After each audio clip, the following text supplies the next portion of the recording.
Bom dia, boa tarde, boa noite para você aqui que nos assiste e nos ouve. Eu sou o B. Eu sou o Leonardo.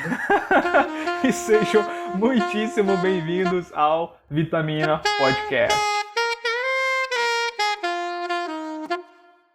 Como é que você tá, Leonardo, nesse dia maravilhoso de sábado? Tô meio cansado, né, com toda essa rotina aí da faculdade e, bom, ser brasileiro cansa, né, também.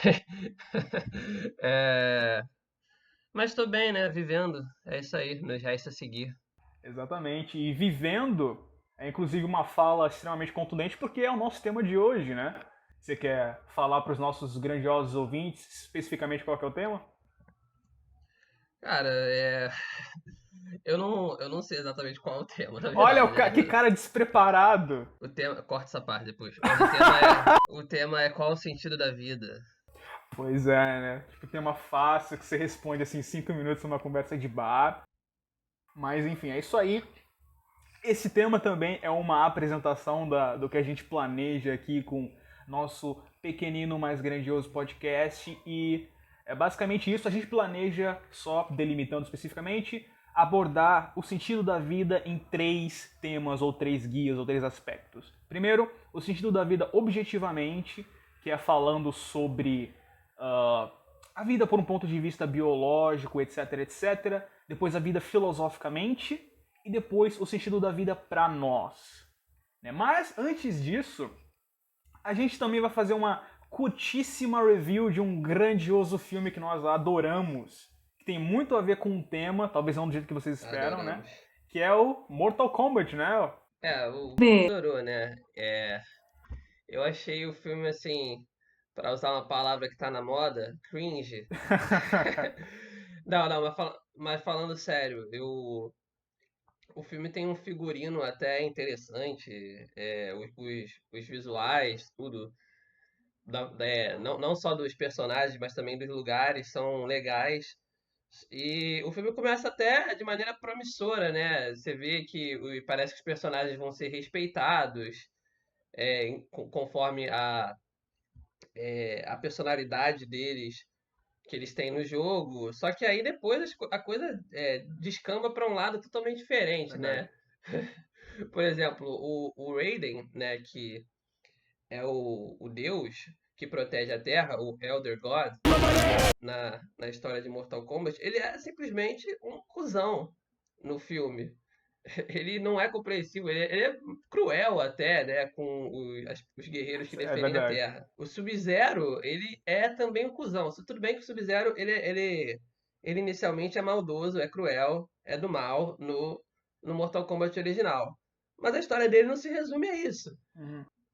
E, enfim, eu poderia citar mais outros personagens que não foram muito bem respeitados, na minha opinião. Eu não tô dizendo que tem que ser igual ao que é nos jogos, porque aí também fica muito previsível, né? A gente já sabe o que vai acontecer. Mas eu acho que, pô, você tem que respeitar minimamente a essência daquele personagem, né? Não transformar ele numa coisa que ele não é, entendeu? Então, enfim, é isso. Mas fala aí um pouco. Olha, eu acho que você traduziu já bem as opiniões que eu tenho, sabe? Tipo, acho que o começo foi bom, saca? Não necessariamente spoilers, né? Mas não necessariamente o começo, onde tem a luta do Scorpion e do Sub-Zero. Aquilo foi. E tanto faz.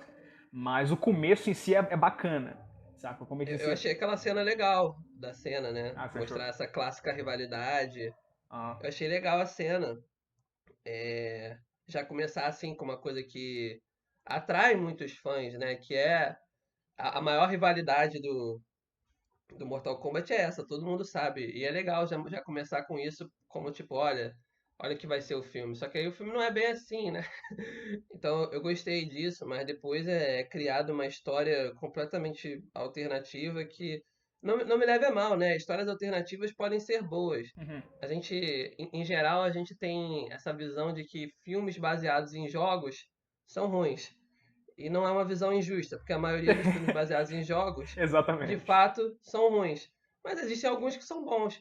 Por exemplo, o filme do Hitman é um filme bom, que tem uma história diferente, que não existe no jogo, mas que é uma história que respeita Os a personagens. personalidade do Hitman, respeita os personagens. Então dá pra você fazer uma coisa diferente, original, mantendo a essência do personagem. Não precisa ser igual, entendeu? É lógico que isso é difícil, mas dá, entendeu? Aí existem provas de que dá. E a gente tem esses exemplos péssimos, né, da saga Resident Evil, né? Que os, os filmes da saga Resident Evil, pô, não me leve a mal, mas são uma piada. São todos toscos.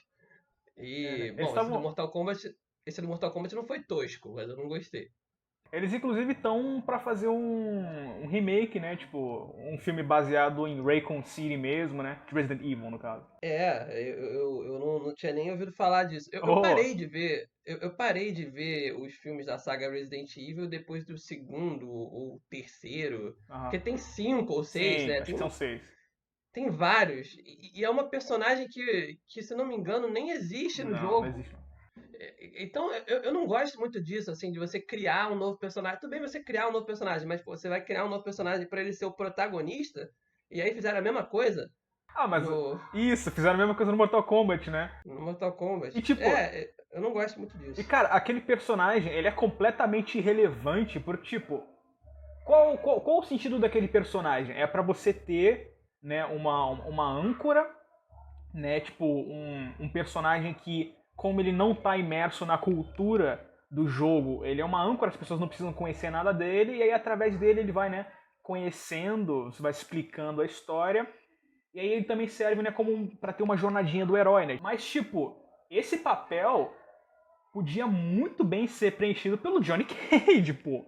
Tipo, eu acho inclusive que daria uma história bem melhor, tipo, você pega o Johnny Cage, que é um cara como um canastrão, um banana lá de Hollywood, e aí esse cara aprendendo a ser um herói. Tipo, acho que isso seria algo bem mais interessante do que aquele personagem bundão lá. Pois é, fizeram um novo personagem. Eu acho que passa por isso, né? Eles fazem um personagem novo pra tentar atrair um público que Sim, não conhece aquilo. sim. E aí eu não acho que fique. Assim, eu não acho que seja necessário isso, na verdade. Uhum. Entendeu? Dá pra você usar os personagens que já existem e tentar contar uma história do começo mesmo, assim, sem ter que criar um personagem novo. Ou então você cria personagens novos, faz uma história nova, mas não bota ele de protagonista, né? Tem o caso aí do The Walking Dead, por exemplo, que o Daryl, um dos personagens mais queridos pelos fãs, ele não existe na HQ. Ele não existe, mas ele é um personagem muito foda. Sim. E todo mundo, basicamente, que gosta de The Walking Dead, gosta do Daryl. Enquanto isso, os personagens que já existiam tiveram sua essência respeitada, entendeu? E o Daryl é apenas um cara que complementa isso. Ele não desrespeita isso, entendeu? Tipo o Rick, o Carl, é, o Shane, todos esses personagens tiveram sua essência respeitada. Então, enfim, é só dando um exemplo aí, né? Não, tranquilo.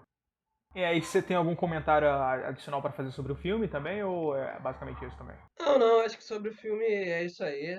Ah, tá bom já. Já falamos demais, né? Não é nem o tema, não é nem o que tá no título do vídeo, mas enfim, tendo isso dito, agora a gente passa pro nosso tema principal. Qual o sentido da vida? O que você acha, primeiramente, já desse título, né? dessa faixa, dessa fachada? Então, eu acho que essa é uma questão que assombra, né, a humanidade Sim. desde sempre. Por que a gente está aqui? Qual o sentido de estar aqui? Da onde viemos? Para onde vamos? Então, é aquela pergunta que ronda os livros de filosofia, né, consequentemente, desde sempre também. E, bom, nós somos aqui dois estudantes, né? Não sabemos de muita coisa, mas vamos discutir isso, né? Não é só porque a gente não sabe tanto que não vale a pena discutir sobre esse assunto tão interessante. Exatamente, é um ótimo ponto e é justamente a parte da motivação por trás disso tudo. Fora, é claro, eventualmente ficar famosão e ganhar muito dinheiro, né? Mas enfim. Isso aí é a ambição de todo mundo, né? Quem fala que Claro. não tem, tá mentindo. Sejamos honestos aqui. E isso, inclusive, eu não sei se é um tema que é muito contundente agora, mas tem muito a ver também com a vida em si. Tecnicamente é um spoiler, né? Mas a vida, eu particularmente vejo a vida como possibilidade, saca? A questão é que não é só, saca, você ter vida e pronto que você pode exercer essa possibilidade. Tudo depende de outras questões, e uma questão muito fundamental disso é justamente o dinheiro, é a renda, né? Tipo, você não pode escolher como viver se você não tiver uma renda apropriada a isso, saca? Então, Essa aí até toca na questão da liberdade, né? sim, Até onde que a gente é realmente livre para fazer as coisas que a gente quer. sim, E quando você vai analisando, você chega à conclusão que, na verdade, a gente não é livre de coisa nenhuma, né? Tem 500 limitações aí, né? Tanto da lei, tanto da corpóreas, né? Assim, a gente não pode voar, por exemplo. Quanto dinheiro mesmo, né? Financeiras, quanto sociais, que não estão na lei, mas são coisas que seriam socialmente mal vistas, então a gente não faz.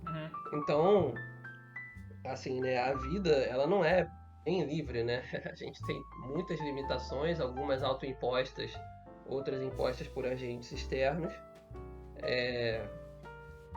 Mas é isso, né? Eu acho que falei aqui um pouco, mas isso até não tem tanto a ver com o que é a vida, né?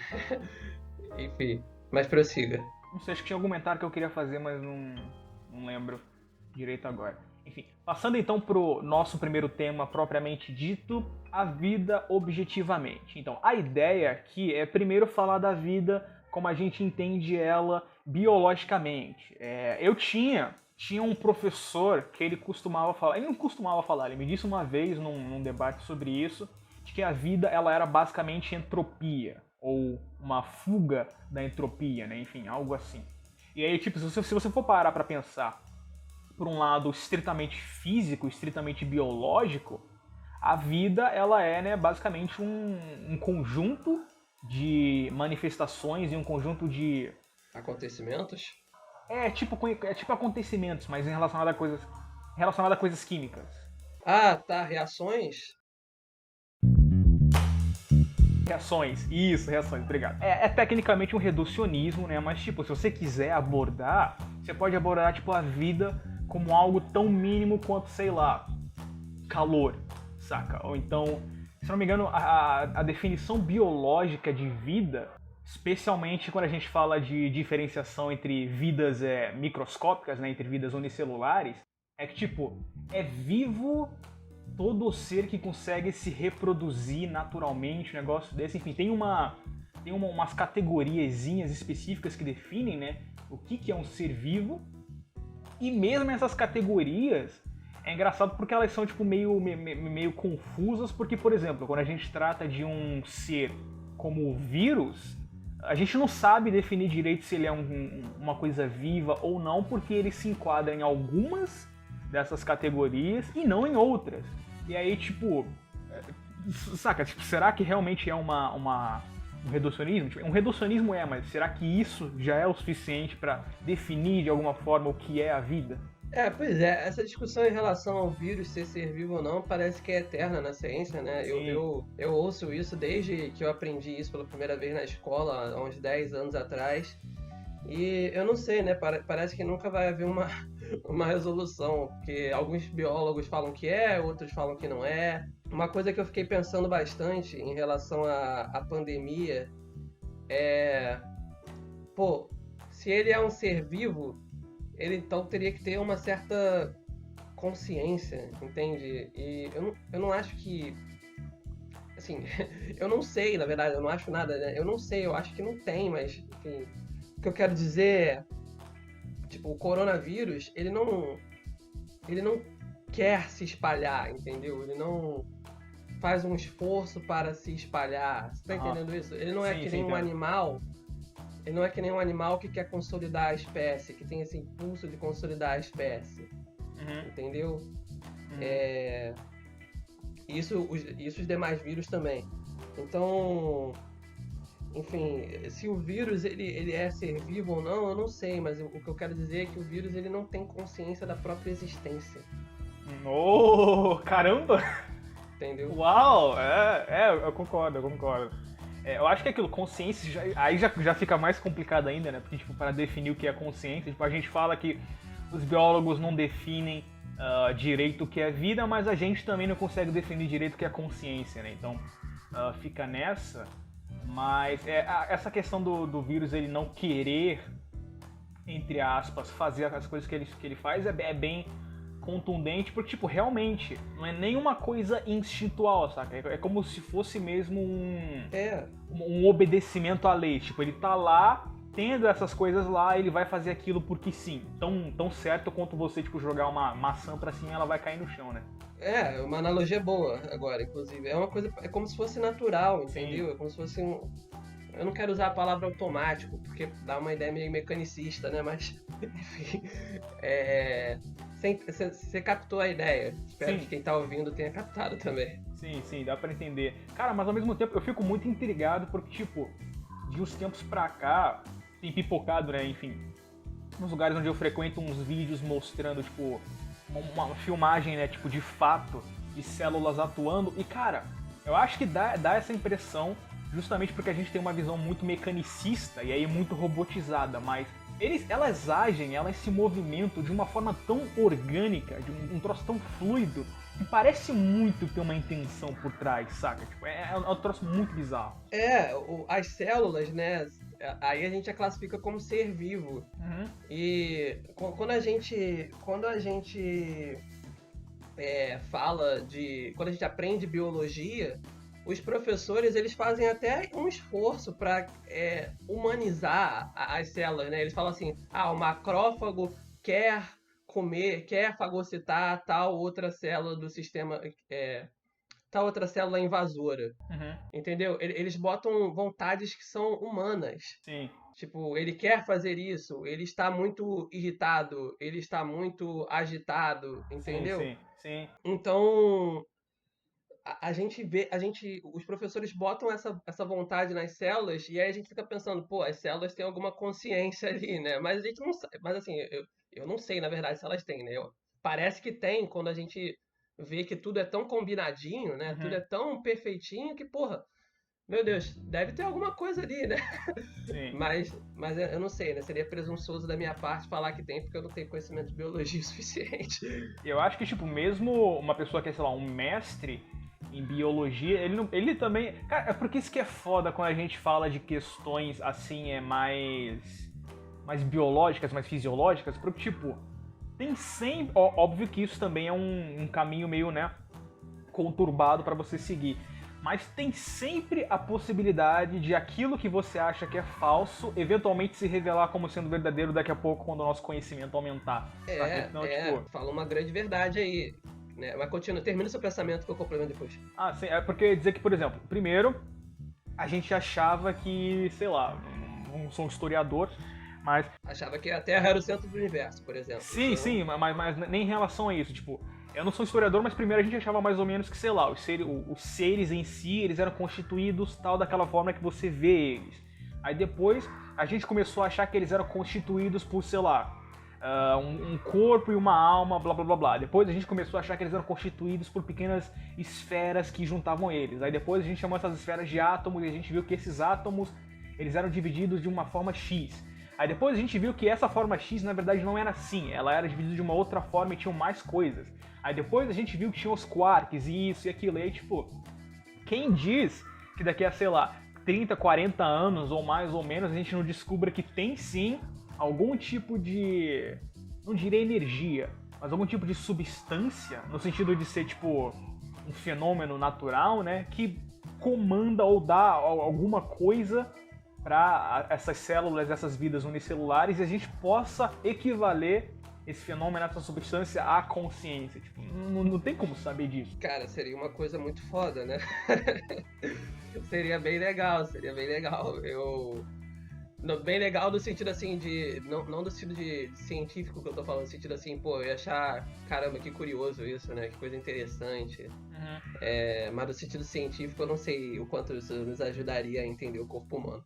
Mas o que eu quero falar é isso, né? Que ciência é uma escadinha como meu pai me disse há muito tempo atrás, ciência é uma escadinha. Alguém descobre alguma coisa, aí publica, aí outra pessoa pega aquilo que foi publicado e faz outra coisa em cima, e aí vai evoluindo aos pouquinhos e vão descobrindo novas coisas. Ciência é uma coisa que não se faz da noite para o dia, né? É um processo de anos e nada na ciência é uma coisa certeza. Sim. Tudo é certo até o momento. Até o momento, essa é a certeza, entre aspas, que a gente tem, mas ela está sempre sujeita a mudanças. Até as leis mais básicas estão sujeitas a mudanças na ciência, né? E eu acho que isso é uma coisa que torna ela tão bela, né? Tipo, nada é certo, tudo é talvez isso aqui esteja certo. Por enquanto é a certeza que a gente tem, mas não é para sempre, nada é para sempre. Uhum. Isso, inclusive, levanta a questão de, tipo, será que tem alguma coisa que é certa de fato? Porque, né, é aquilo, falando especificamente da física, né, o objetivo é encontrar uma lei única que dê resposta a todas as coisas. É uma lei única que englobe tudo, tanto faz, e explique tudo. Tanto faz. Mas será que é possível? Porque, né, a gente tem aquele pensamento de que, se você conseguir explorar bem um assunto, você eventualmente vai achar leis fundamentais. Essas leis fundamentais são fato. Mas será que realmente são fato? Saca? Tipo, por mais que a gente tome elas como fato, realmente sempre tem a chance da gente eventualmente, né, sei lá, às vezes por tropeço chegar e falar, opa, na verdade isso tá errado, não é bem assim que funciona, né? Pois é, né? O conhecimento científico é isso, não existem fatos consumados, assim, fatos que estão ali pétreos, não vão ser mudados nunca, né? Não é que nem o conhecimento religioso, Sim. entendeu? Que existem alguns fatos ali que, pô, estão ali e vão estar ali para sempre, Uhum. entendeu? Os dogmas, né? Então, são os dogmas. Eu tinha me fugido da palavra. Ah. É, então, essa é a grande diferença do conhecimento científico, né? Ele está sempre se renovando e, enfim, por isso que eu gosto. Eu tenho, nos últimos anos, né, desde que eu entrei para a faculdade, me interessado tanto por ler artigo Uhum. e tentar sempre me atualizar, né? Não só na nossa área, que é a psicologia, mas nas outras também. Sempre dar uma exploradinha. Uhum. Isso é uma coisa que incentivam muito também a gente fazer, né? Especificamente das áreas sociais, mas eles incentivam bastante. Mas você mencionou agora a questão religiosa e isso é uma ótima transição para o nosso próximo tema. Mas antes eu queria fazer dar uma conversada aqui sobre uma frase que o nosso grandioso ministro da Economia Paulo Guedes disse esses dias.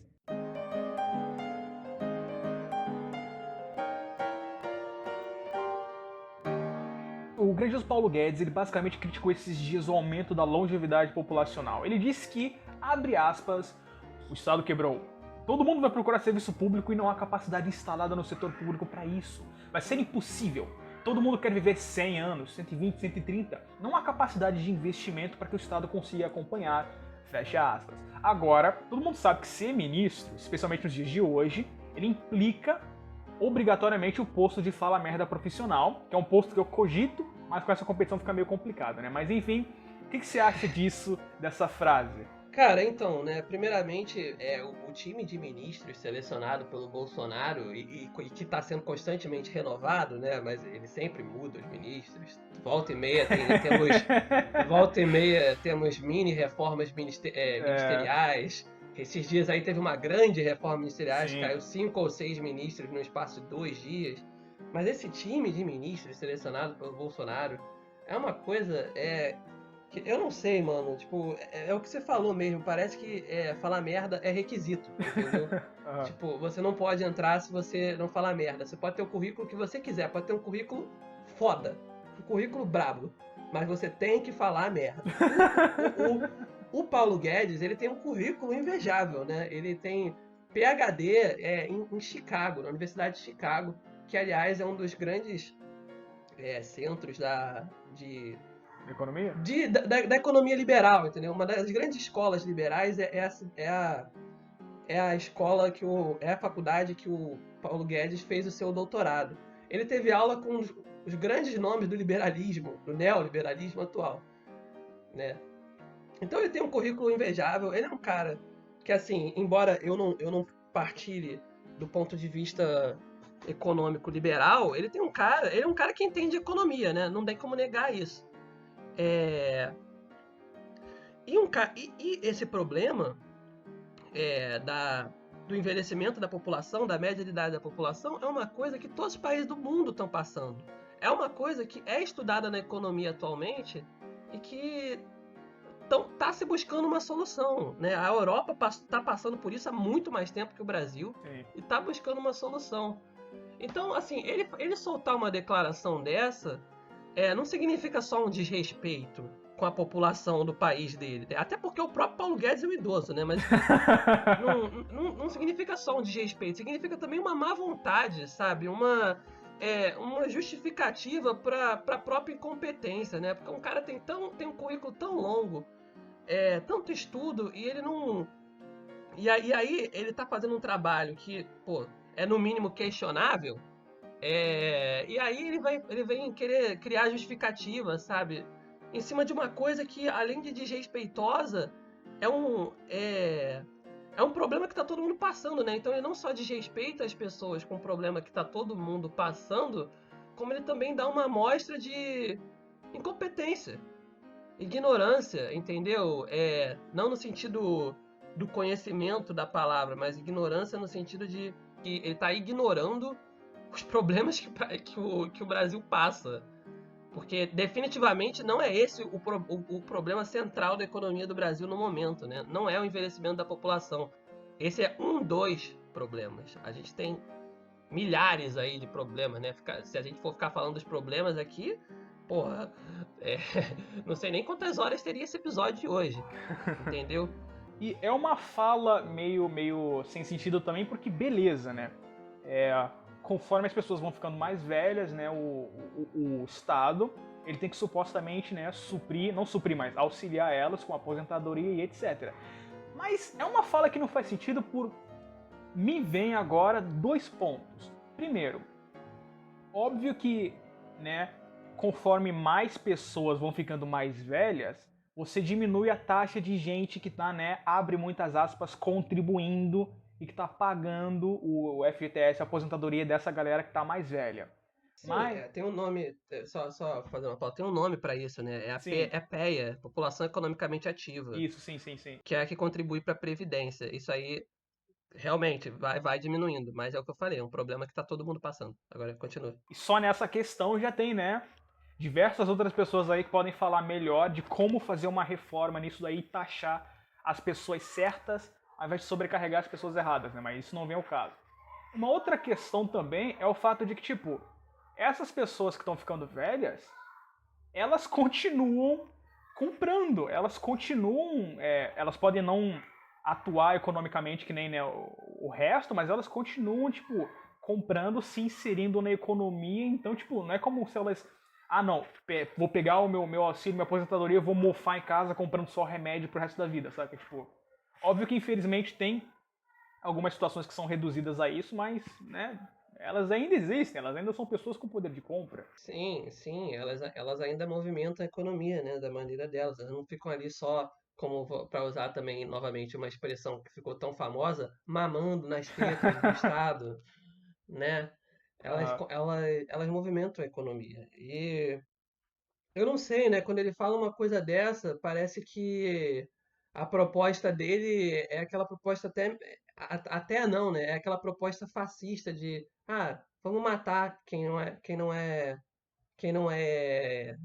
útil Uhum. ao Estado, entendeu? Pô, ele fala, pô, todo mundo quer viver. Tipo, como assim quer viver? Viver é um direito, entendeu? Não é, Sim. pô, eu quero viver e quero prejudicar o Estado. Não, viver é meu direito, entendeu? Uhum. Ter um amparo do Estado é o meu direito, né? Então, enfim, a fala dele é tão nojenta, né? Asquerosa, de tantas maneiras diferentes que é aquela fala que você não espera ouvir Do de ministro da um, Economia. de um ministro da economia, né? Você espera ouvir isso aí de, sei lá, aquele seu tio que anda por aí com camisa de volta à monarquia, entendeu?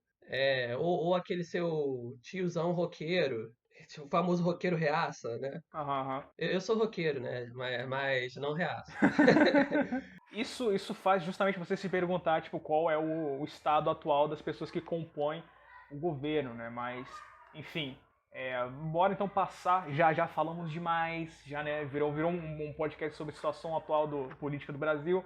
Vamos passar para a vida filosoficamente. Falar sobre o sentido da vida filosoficamente é basicamente, ao invés de tentar idealizar uma coisa que diga de fato sobre o que é a vida, né, uma coisa que diga objetivamente o que é a vida, é tentar pensar o que é a vida num conceito mais subjetivo, levando em consideração, por exemplo, como ela nos afeta. Né? Então, digamos, fazendo uma metáfora, que antes a gente estava tentando observar o que era a vida de uma forma separada, como se estivéssemos nós olhando um corpo, vivendo. Agora é tentar pensar o que é a vida enquanto o corpo, enquanto nós, e aí pensando também quais são as problemáticas disso, de você querer entender e, em certos aspectos, em certos níveis, querer trazer um sentido para essa existência numa escala maior, né? Porque tem certas problemáticas que isso traz também, mas, enfim, qual é a sua opinião sobre isso? Então, esse é um tema que a gente vem tocando bastante nas nossas matérias ultimamente. E é um tema que, particularmente, eu tenho bastante interesse também. E, bom, eu não sei se eu tenho uma opinião formada sobre isso, sobre, assim, como a vida nos afeta, o que é a vida enquanto corpo. Eu acho que a gente sempre foi educado nessa visão que chamam de mecanicista, que foi uma palavra que eu até falei agora há pouco, de que a gente tem que ver a vida como um pássaro vê a terra, né? Ver de cima. A gente está olhando para a vida de fora e tentando entendê-la. E eu não sei, a gente foi educado dessa maneira e eu me acostumei a essa maneira, né? Como um ser inserido na nossa cultura, né? É, eu absorvi essa maneira, já que estou inserido nessa cultura. E essa visão do corpo, de tentar ver a gente não como inserido no mundo, mas como parte do mundo, me parece muito mais interessante. Mas a verdade é que eu ainda não me sinto seguro para dizer assim, pô, eu tenho uma opinião que eu acho isso. Uhum, uhum. Bom, e aí entender a vida filosoficamente seria basicamente isso, tentar entender a vida a partir do ponto de como nós somos afetados por ela e como que ela nos faz sentir subjetivamente. E aí, por exemplo, isso cai muito naquilo de, por exemplo, tentar arranjar um significado para isso, saca? Tentar entender isso que acontece e a gente tentar definir não objetivamente, ou até tentar definir objetivamente, mas por não ter as ferramentas para isso, a gente, enfim, tentar chegar aos nossos próprios sentidos. Né? O ser humano, né, é um animal medroso. A gente olha para o nosso mundo e a gente vê várias coisas que a gente não entende. E aí isso é legal por um lado, porque nos estimula, né? Nos faz criar sentido para as coisas que são interessantes. Mas se você for ver, né? Eu acho que toda religião tem uma base ali no medo, né? Sim. Caramba, eu não entendo isso. Por que isso aqui acontece? Então vamos criar um sentido para isso que me conforte. Todas as religiões têm mais ou menos essa base, na minha opinião. Então, e eu não estou desmerecendo religião nenhuma, né? É só falando que assim, as religiões são criações da humanidade numa tentativa de explicar por que as pessoas morrem, por que tem trovão, por que tem chuva, por que os fenômenos que nos cercam são assim, né, configurados dessa maneira específica e não de outra, entendeu? Então, é isso, né? Eu acho que tem tudo uma base ali no medo, naquilo de eu não sei por que isso acontece e eu preciso saber. Então e não tem como eu saber, então eu vou criar uma explicação. Eu não vou investigar, eu vou criar. E isso é legal porque criou tanta coisa que existe há anos e ficou para sempre, né? Tipo, a mitologia grega. O que é a mitologia grega senão uma explicação de tudo? Tipo, Sim, é o deus dos raios, a deusa da beleza, o deus dos mares. Uhum. O humano, por ter medo, ele inventa. Ele inventa as coisas. Ele inventou explicações, né? Não, e, é aí, eu não tô falando que nem que não é verdadeiro, que não é válido. Eu acho que o conceito de verdade é relativo, né? Mas isso aí é outra discussão. O que eu quero dizer é que todas as religiões são invenções da humanidade. Todos os mitos religiosos são invenções da humanidade para confortar, né? Para confortar nessa realidade dura que a gente vive, né? E você não crer em nada, você ser ateu, é uma coisa do ponto de vista emocional péssima, porque é admitir que o mundo é isso aí, é essa bosta aí, por motivo nenhum, simplesmente é, entendeu? Então você ser ateu é uma coisa que eu não sou ateu, né? Eu me considero agnóstico, mas o que eu quero dizer é, nos momentos de dificuldade, nos momentos de tristeza, de fraqueza, é muito comum ver as pessoas se rendendo à religião, né? Se rendendo a Deus, porque é isso, ser ateu está afastado de uma perspectiva religiosa é algo muito ruim emocionalmente, porque é você admitir que o mundo é uma bosta e que não tem nenhuma perspectiva de melhora, nem agora, nem depois, porque você tá sozinho, é você por você, entendeu? Não tem ninguém cuidando de você lá em cima, ou lá embaixo, ou lá onde você quiser que esteja, Aham, entendeu? aham. Então, eu falando isso, inclusive de mim, né, da minha perspectiva. Numa época que eu me considerava ateu, eu passei por grandes dificuldades na vida e eu orei, eu rezei. Eu dizia pra todo mundo que eu era ateu e eu não resisti, eu rezei. Pedi a Deus ajuda. Por que isso? Porque eu tava com medo. Porque eu tava me sentindo abandonado. Uhum. E é isso, as religiões são isso. São um conforto. E são super válidas, na minha opinião, né? Eu acho que, tipo, a religião, ela tem muito isso de dar um amparo, né? E eu acho essa fala que você falou do ateísmo muito relevante e interessante, porque, cara, se você também não crê, sei lá, em coisas de sorte nem nada, você vive uma vida e as coisas elas acontecem porque sim. Você não tem, tipo, nenhum amparo, você não tem, tipo, nenhuma certeza, as coisas elas simplesmente acontecem, não tem muito como você exercer um controle.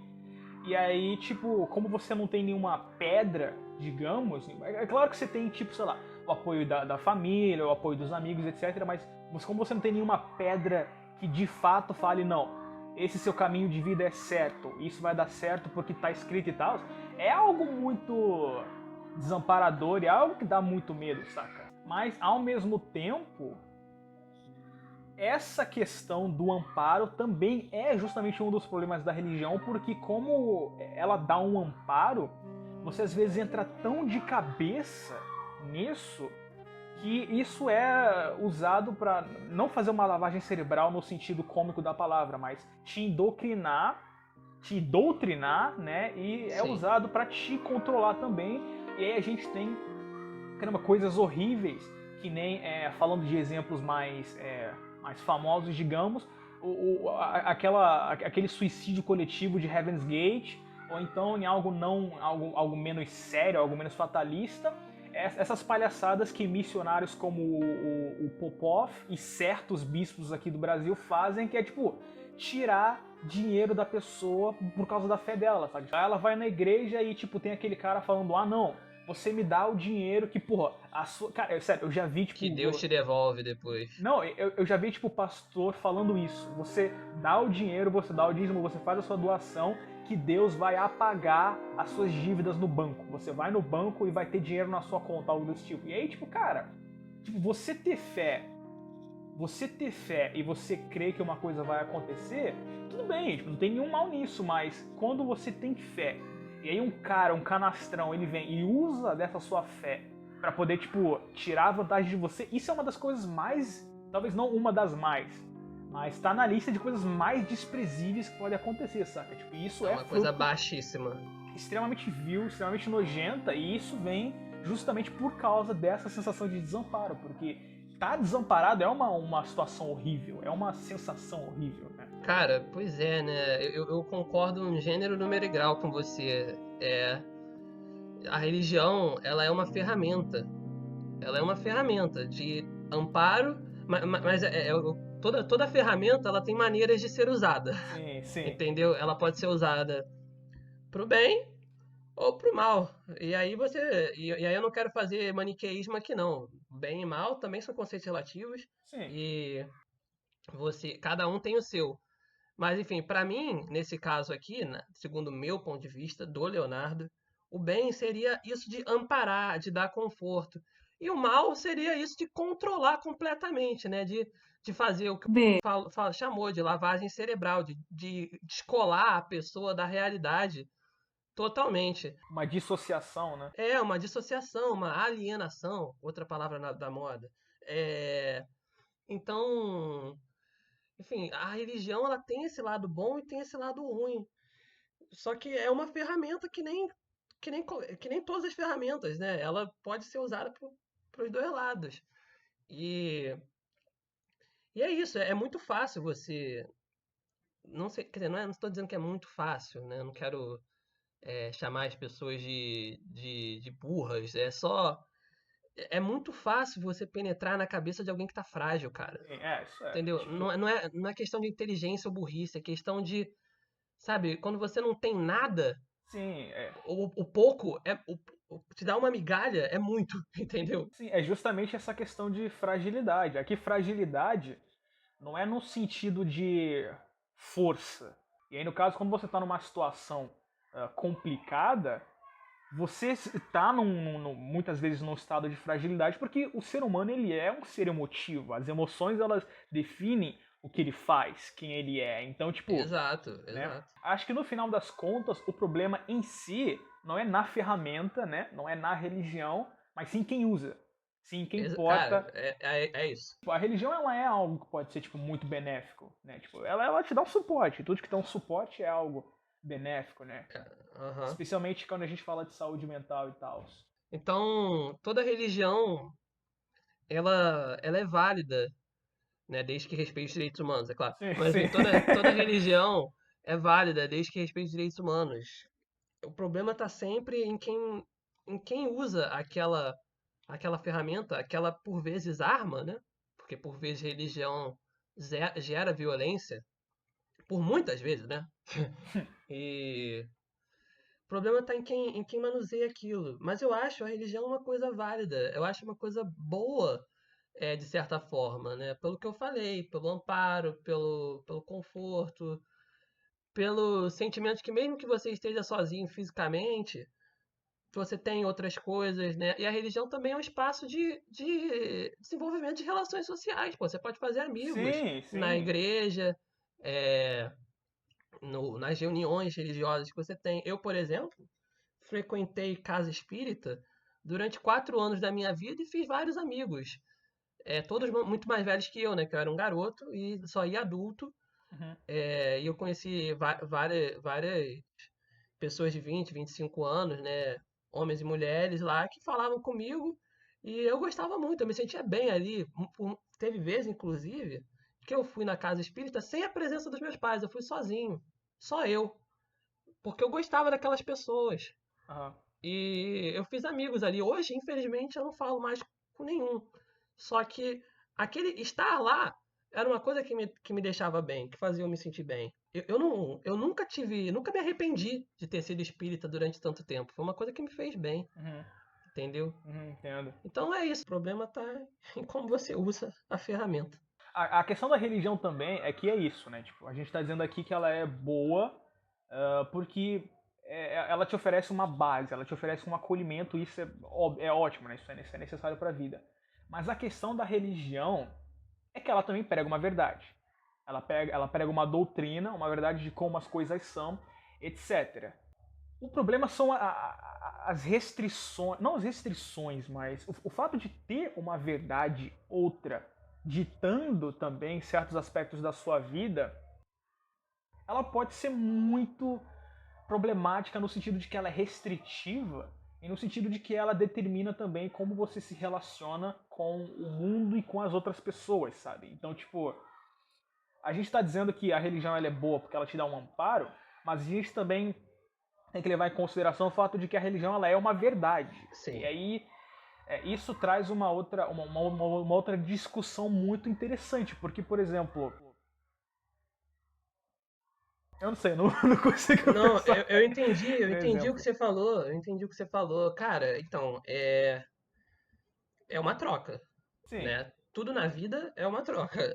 Você ganha esse conforto, você pode nem ganhar, né? Mas você entra na religião tentando ganhar esse conforto, e em troca, você oferece você se oferece, entendeu? Você chega e abre mão de muitas coisas, né? E um relacionamento amoroso é a mesma coisa, não é? É uma troca. Você ganha um conforto ali, você ganha uma pessoa que vai estar com você, vai te amar, no mundo ideal, né? Vai te amar, é, vai te dar carinho, e em troca você tem que dar satisfações àquela pessoa, você tem que sim. falar com aquela pessoa. É tipo uma planta, né? Você tem que ir ali e regar ela você tem que ir ali e regar ela todos os dias, Ah, pra ela não morrer, e aí, entendeu? se tiver sucesso, você eventualmente, né, dependendo da planta, você come a planta também. Então é um ótimo exemplo, realmente. Olha só, você tá falando uma coisa meio indecente aí, cara, mas enfim, é isso, né? Então é uma troca, a religião é uma troca. Sim, Você ganha o amparo e se oferece. Tem muita gente, né, que tem a vida baseada na fé sim, religiosa. Você pensa naquela pessoa, você pensa em rezar, você pensa em igreja, né? Muitas vós são assim, né? de fato.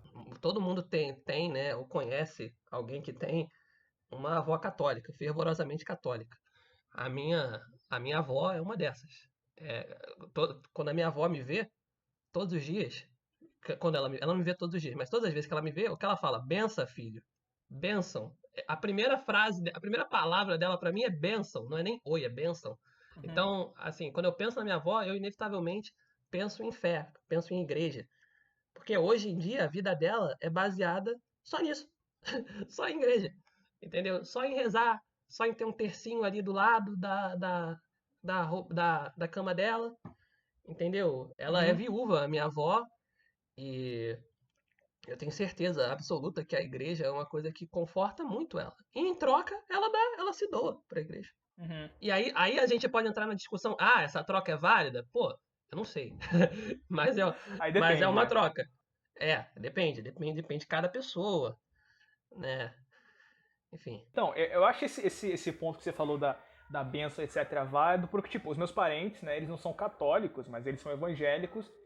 E, tipo, é interessante você notar o, o peso da influência da religião na cultura quando, tipo, eles não são cariocas, mas, tipo, pra eles, de onde eles vieram, é completamente natural e até estranho você, tipo, chegar e não dar bênção pro seu parente. Mesmo que você não seja religioso, tipo, você chega e fala, benção, tio, benção, fulano, benção, ciclano, etc, etc. Mas enfim, eu acho que aí já entram em. Quando a gente fala de influência cultural da religião, já entram em diversos outros pormenores que são um pouquinho mais, É, né, mais aí extensos. é outro papo também. Sim, e a gente pode falar de tipo, várias outras coisas, desde dominação histórica, guerras, etc. Mas como você não tem comprovações que não sejam muito subjetivas, por exemplo, uma conversa, entre aspas, com Deus ou com outra divindade que seja, acaba sendo algo meio frágil, algo meio ralo, né? Porque depende muito da sua confiança, da sua crença e tal. E aí, de uma crença cega, digamos, porque ela não é fundada em coisas objetivas. E aí isso entra novamente também naquela questão do sentido, né? Da busca de um sentido, né? Cara, então, olha, é fato que o conhecimento religioso, ele não é comprovado cientificamente falando, né? Você tá falando, pô, não tem como provar? É verdade, não tem como provar do nosso ponto de vista científico, não tem como provar. É verdade, empiricamente, não tem. Né? Empiricamente, né, para a ciência, não tem como provar o conhecimento religioso. Ok. Só que, por que que eu discordo que não tem como ter certeza? Porque, pelo que eu falei ali atrás, verdade é uma coisa relativa. E eu vou dar aqui um exemplo. Eu vou dar aqui um exemplo que eu acho que explica muito bem isso. Se eu estou conversando, se eu estou numa sala com uma pessoa que sofre de esquizofrenia, Sim. e ela me diz, tô vendo um dinossauro atrás de você. No que eu respondo, não, não tem dinossauro nenhum, eu acabei de olhar, não existe isso, você está maluco. E aí a pessoa fala, não, eu tô vendo, ele tá aí logo atrás de você, eu tô ouvindo ele, sentindo o cheiro dele, tô vendo. E aí, aquela pessoa tá mentindo?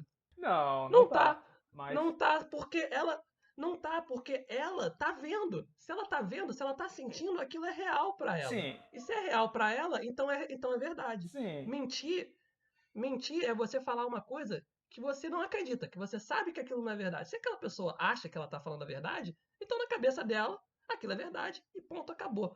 Então se você sente Deus, tem gente que me fala que conversa com Deus. Quem nunca ouviu isso, né? Alguém dizer, pô, conversei com Deus ontem. E aí, aquela pessoa tá mentindo? Eu acho que não, cara, porque, assim, se ela sentiu que ela conversou com Deus, se ela ouviu uma resposta na cabeça dela e ela interpretou que aquilo era Deus, aquilo pra ela é verdade, aquilo pra ela é a comprovação de que Deus sim. existe.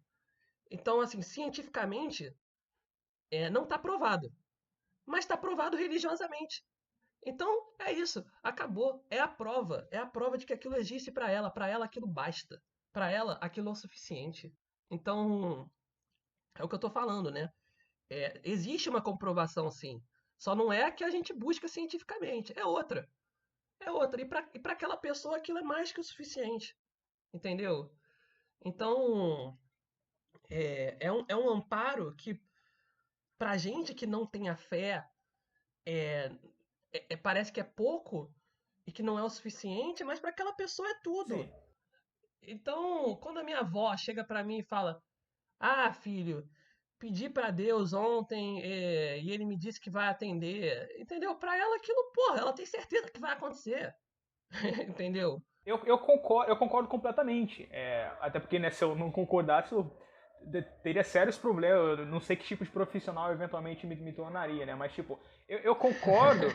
E aí, tipo, é aquilo de novo. Entra muito numa questão individual. Porque quando eu digo isso, é porque, por exemplo, por mais que seja verdade, ainda é uma verdade subjetiva. Entende? Ainda é uma verdade que, tipo, pertence especificamente a um sujeito. Porque, por exemplo, usando o exemplo. Cara, mas toda verdade é subjetiva, Não, na não, minha então, opinião. mas é exatamente esse o ponto. Entrando, por exemplo, no exemplo do sujeito esquizofrênico, aquela verdade, ela é uma verdade, mas ao mesmo tempo ela é verdade daquele sujeito. Quando eu falo de verdade e religião, eu falo de uma verdade universal. Porque o que acontece? Nos dogmas, nos escritos da religião, dependendo da religião, eles atestam lá que o que eles estão dizendo é verdade. O que eles estão dizendo é verdade e, isso não é universal, mas e o que os outros dizem é falso. Ou seja, a minha divindade existe, esses dogmas são reais e a minha, o que quer que seja que esteja escrito aqui também é verdade. Seja uma vida após a morte,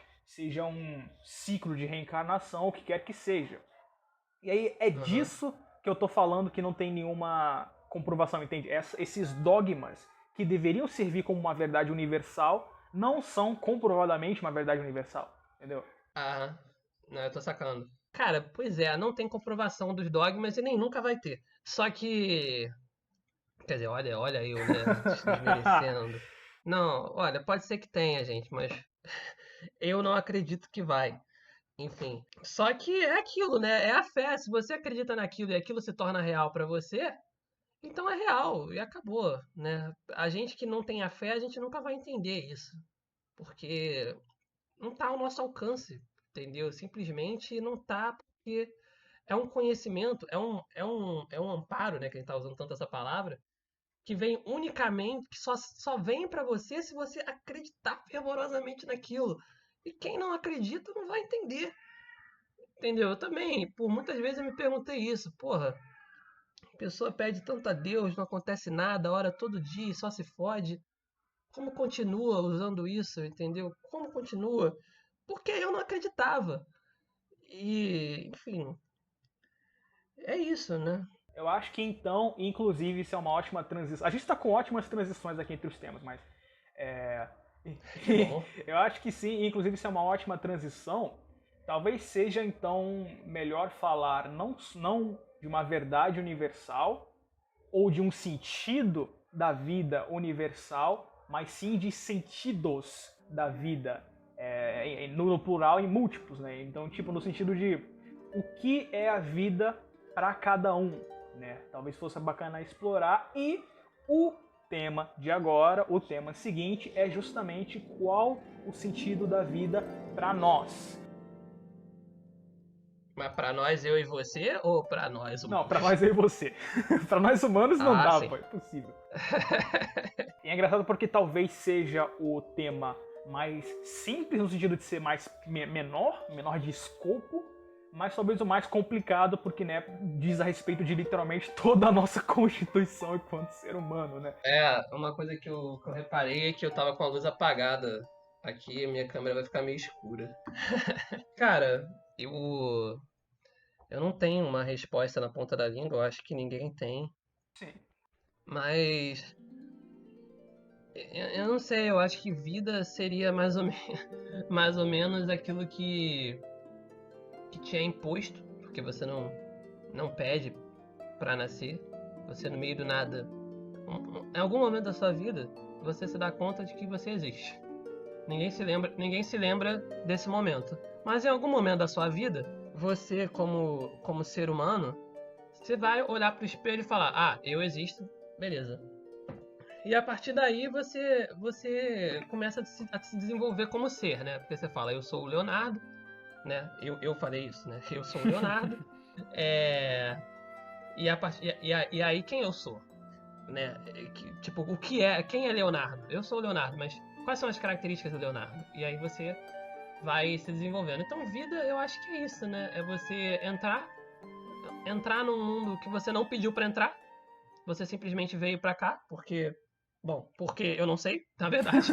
É, é, mas você veio. E aí, a partir do momento que algo te foi imposto, você se virar. Você absorver as coisas que estão ao seu redor e modificá-las.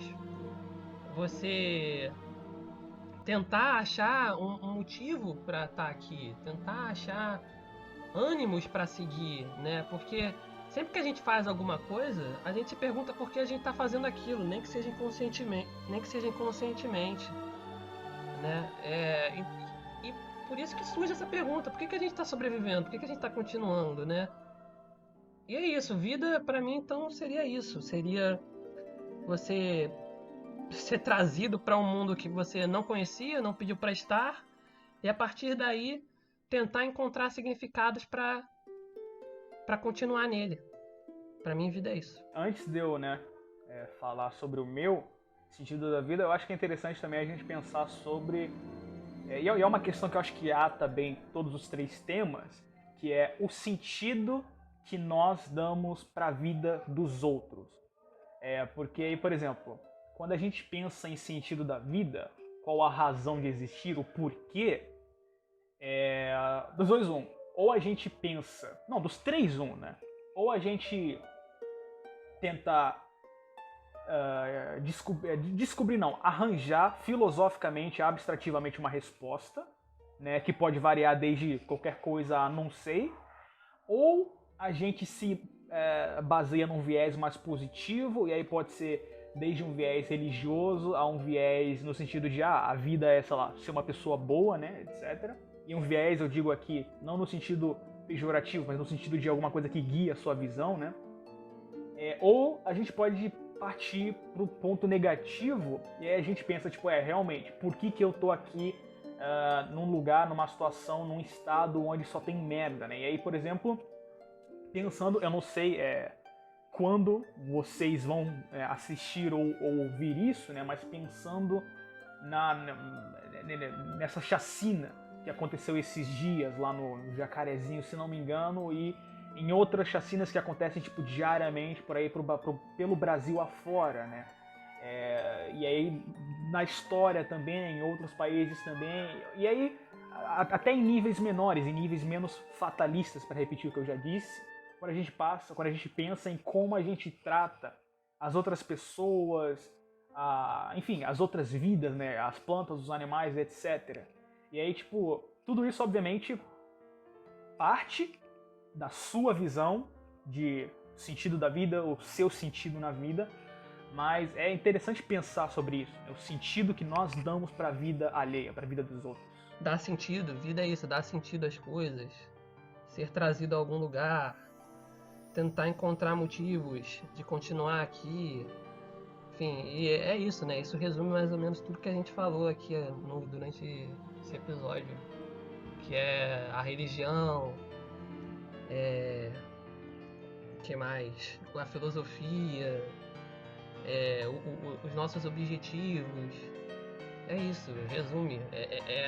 Tudo isso passa pelo ponto de dar sentido. Aí retomando, né, tipo, o que eu mencionei, tipo, lá no começo do episódio, se eu fosse tentar definir, tipo, em certos quadradinhos, é a possibilidade, sabe? Tipo, é óbvio, a gente pode chegar e dar uma de poeta e dizer, a vida é tudo, é o acordar, é o respirar, é o que nós temos e o que nós vamos ter, etc. Mas, tipo, ela é, de fato, tudo isso, saca? Ela é tudo isso no sentido de que ela é a capacidade de fazer tudo isso, de sentir, de, enfim, o que quer que seja, de sentir coisas ruins, sentir dor e sentir coisas positivas, né? Então ela é basicamente isso, a possibilidade. Possibilidade ou possibilidades de possibilidade. E aí o que acontece? Como ela é possibilidade, ela indica o momento onde você pode, que é antecedente ao momento onde você não pode, né?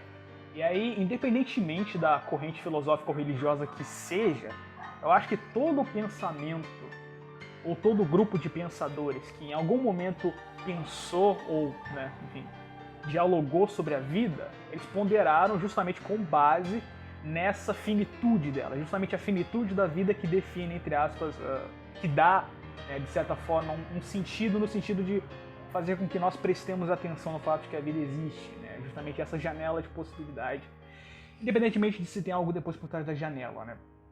E aí, com isso, especialmente considerando todo o caos que está tendo por aí, sejam boas pessoas.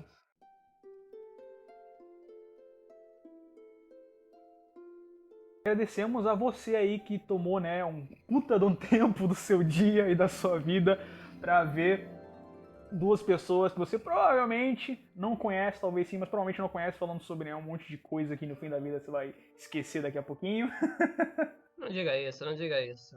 Terminando por aqui, eu sou o B. Eu sou o Leonardo. E é isso. Tenha um ótimo resto de dia, tarde ou noite e... até a próxima.